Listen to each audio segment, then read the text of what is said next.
May I begin my piece by quoting from Solueta da Costa's award-winning poem, Like the Molave. Quote, "We the Filipinos of today are soft, easygoing, parasitic, frivolous, inconstant, indolent, inefficient. Would you have me sugarcoat you? I would be happier to shower praise upon my countrymen. But let us be realistic. Let us strip ourselves. Youth of the land, you are a bitter pill to swallow." Unquote.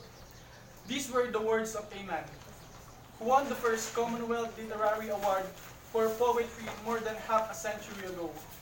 His was a serious accusation against the Filipino during his time for the moment. However, I shall suspend my comment on such an indictment. My fellow contestant on stage, distinguished members of the Board of Judges, ladies and gentlemen, for this year, our theme is the Filipino culture amidst globalization. Perhaps it immediately befits us to first ask two questions. The first is, what do we mean by the word culture? If we read the books, the term culture is given a highly complex and technical meaning that behooves only the scholars among us. Without meaning to be simplistic, I would wish to understand it simply as a way of life. The Filipino culture, therefore, refers to the Filipino way of life, his worldview, his integrated patterns of knowledge, belief, and behavior, which have developed through the ages and which the succeeding generations are expected to imbibe unless drastic and radical intervention come into play. The second question that needs qualification is, what is globalization?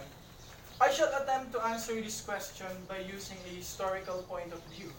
Before our colonial masters, the Spaniards, set foot on Philippine soils, we knew only of our tribe. We belonged to the tribe and lived and survived only within the confines of that tribe. We had our tribal government, ruled by our tribal leaders. When our colonizers took us under their control, we were exposed and forced to live a different lifestyle, an experience which was not devoid of abuses, injustice, and oppressions. For a moment, we suffered in silence. That silence, however, broke loose, and there were some few among us who dared to speak out. Leading this few Filipino were two prominent men, Andres Bonifacio and Jose Rizal.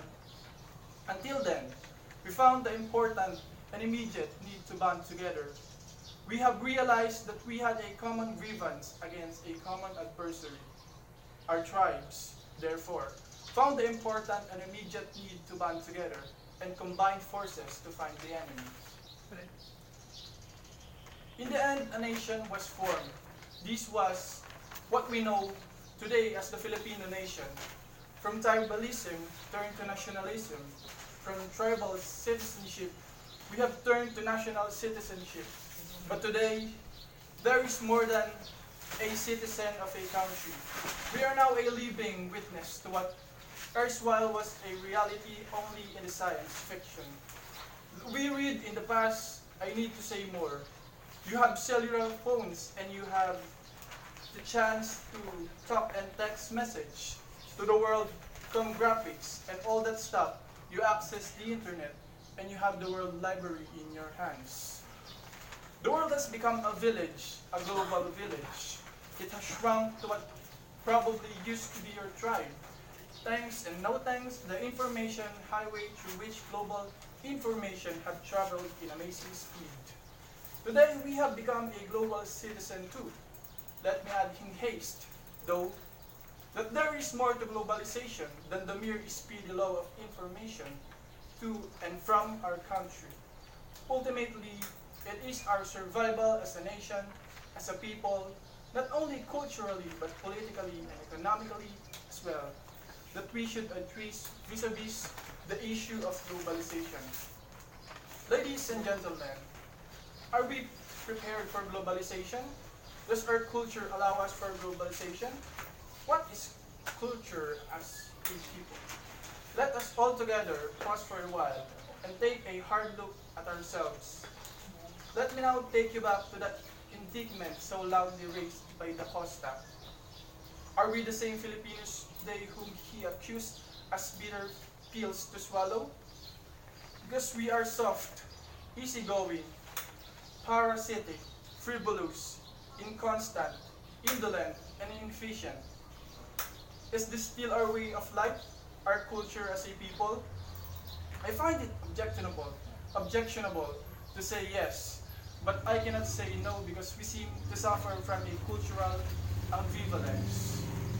There is much strange paradox in our culture as people. We aim for excellence, yet we practice mediocrity. We love our freedom, yet we persevere and suffer in silence under oppression and injustice. We condemn graft and corruption, yet we ourselves are grafters and corrupt. We desire to climb upward, yet we ourselves are part of anarchy and chaos. We possess the capability to build, yet we use it for the construction. We desire to be punctual, yet we always come late. We report for work, yet we play while we work. Globalization is a competition for survival among nations. It is the survival of the fittest among men. It shall determine who in the human race has the right to live in this world, unless we take definite decisions for ourselves to get our acts together. Globalization shall bring forth a most tragic disaster. Ladies and gentlemen, I do not mean to moralize, but we have to face squarely our problems as a nation. We cannot delude ourselves into thinking that we are doing right, that we are a great nation, that we are as great as another nation, when there is much in us to be done and undone. We cannot compete globally unless we manifest the basic precondition of global unity. We cannot compete globally under the vicious cycle of political strife and disunity. We cannot compete in the absence of national discipline. We cannot compete globally unless we learn to help ourselves. Globalization shall make the culturally strong nations even much stronger. It can only destroy the poor and weak ones. To which nation would you like to belong? The choice is yours.